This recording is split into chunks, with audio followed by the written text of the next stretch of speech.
దక్షిణ కాశీగా ప్రసిద్ధి చెందిన వేములవాడ శ్రీ రాజరాజేశ్వర స్వామి ఆలయం ఇప్పుడు కొత్త రూపురేఖలతో మరింత వైభవంగా మారనుంది. లక్షలాది భక్తులు ఎదురు చూస్తున్న ఆలయ విస్తరణ పనులకు తెలంగాణ ప్రభుత్వం శ్రీకారం చుట్టింది. స్వామివారి ఆలయాన్ని విస్తరించేందుకు ప్రణాళికలు సిద్ధమయ్యాయి. జూన్ 15వ తేదీ నుండి ఈ విస్తరణ పనులు ప్రారంభం కానున్నాయి.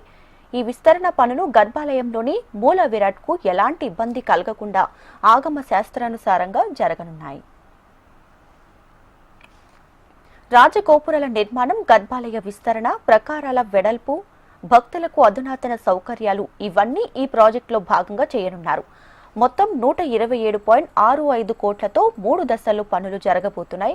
మొదటి దశలో 76 కోట్లతో ప్రధాన ఆలయ నిర్మాణం, 33 కోట్లతో అన్నదాన సత్రాన్ని నిర్మించనుంది ప్రభుత్వం. అలాగే ఆలయం వెలుపల ఉన్న రోడ్ల విస్తరణ వంటి అభివృద్ధి పనులకు 47.85 కోట్లు కేటాయించారు. అటు ఆలయ విస్తరణతో పాటుగా అభివృద్ధి పనులను సమాంతరంగా నిర్వహించాలన్న యోచనలో ప్రభుత్వం ఉంది.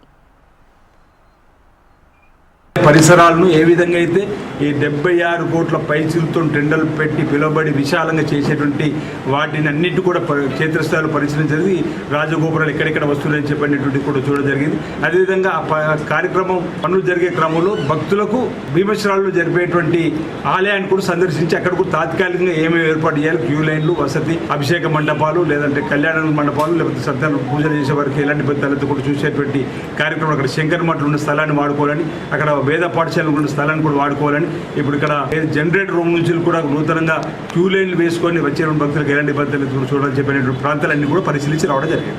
ఎప్పటి నుంచి ప్రారంభం అవుతారంటే గుడి ఆలయం కూడా ఈ నెల ఆఖరి వారంలో శృంగేరి పీఠం వారి అనుమతులు పూర్తి స్థాయిలో తీసుకున్న తర్వాత, వారి యొక్క శ్రీముఖం అందిన తర్వాత టెండర్ ప్రక్రియ ఇక్కడ ఆర్ఎండ్బి శాఖ అధికారులు రావడం జరిగింది. అన్ని ఏర్పాట్లు వారు కూడా సాంకేతిక పరంగా చేసి పెట్టుకున్నారు. శృంగేరి పీఠం అనుమతులు రాగానే ఆర్ఎండ్బి వాళ్ళు బహుశా మొదటి వారంలో టెండర్లు పిలిస్తే టెండర్ ప్రక్రియ 15 రోజులు 21 రోజు ఉంటుంది. ఆ తదుపరి వచ్చిన వాటితో జూన్ 15వ తేదీ అని ఒక టెంటేటివ్ డేట్ పెట్టుకున్నాం. జూన్ 15 తర్వాత పనులు ప్రారంభం చేయాలని చెప్పి అనుకున్నాం. అప్పటి నుంచి దర్శనాలు భీమేశ్వర ఆలయంలో.